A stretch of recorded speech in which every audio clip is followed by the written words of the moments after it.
The lungs are located in the thoracic cavity and are made of a spongy tissue.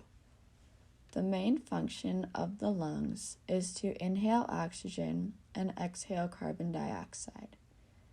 Oxygen can enter through the mouth and nose. When breathed through the nose, oxygen goes through the pharynx. The pharynx is what connects the nose and mouth to the trachea. The air then goes down the trachea, also known as the windpipe. At the bottom of the trachea, it divides into two paths called the bronchi, which leads to each of the lungs. The oxygen then spreads through smaller tubes called bronchioles to inflate the lungs with air. So what happens when an asthma attack occurs? When someone with asthma breathes in, there could be something that irritates their lungs, such as dust or pollen. An attack can also occur during an intense workout involving heavy breathing. Their airway starts to swell and they have difficulty breathing. Extra mucus is produced because of the lungs being oversensitive to the particles being breathed in. Asthma can become worse when a person gets sick with a respiratory infection. It can be very dangerous and sometimes lead to death. There are instances, though, where people have outgrown asthma. Childhood asthma is a common respiratory condition that occurs in children when their lungs and airways become easily inflamed due to certain triggers. Some of these triggers include inhaling pollen, catching a cold, or other respiratory infections. Some of the daily symptoms of childhood asthma include frequent coughing, whistling or wheezing sound when breathing out, shortness of breath, and chest congestion or tightness. These daily symptoms can affect children in their play, sports, school, and sleep. If left unmanaged, these symptoms can lead to dangerous asthma attacks that can cause emergency department visits, hospitalizations, and missed school days. For children, asthma attacks are the leading cause of these emergency room visits and hospitalizations. While childhood asthma can't be cured, some of the symptoms can lead into adulthood, but with the right treatment, we can keep the symptoms under control and prevent damage to children's growing lungs.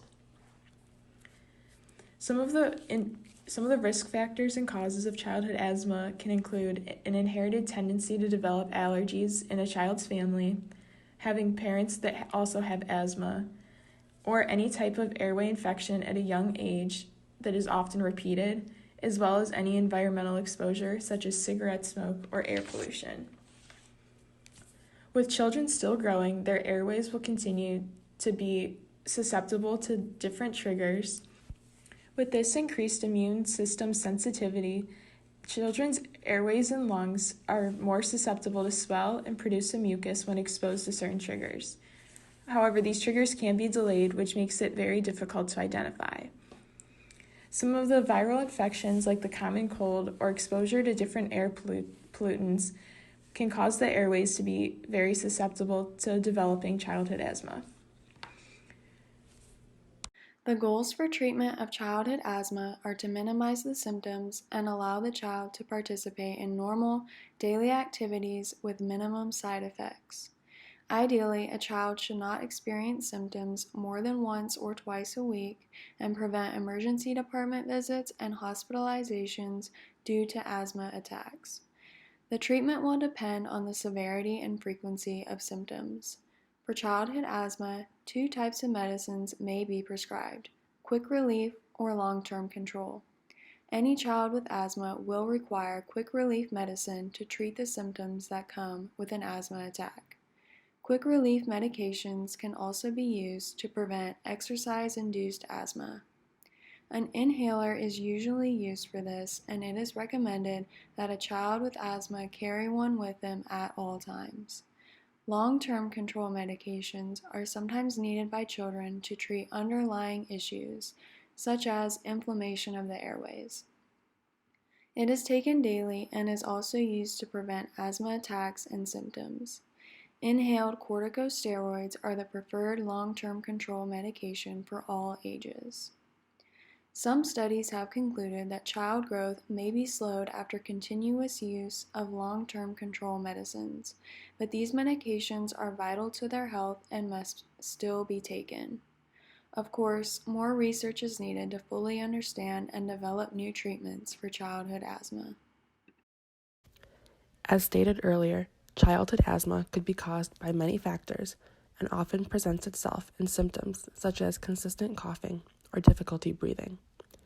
Childhood asthma can have symptoms that affect children's daily lives and interfere with activities such as sports, play, and sleep.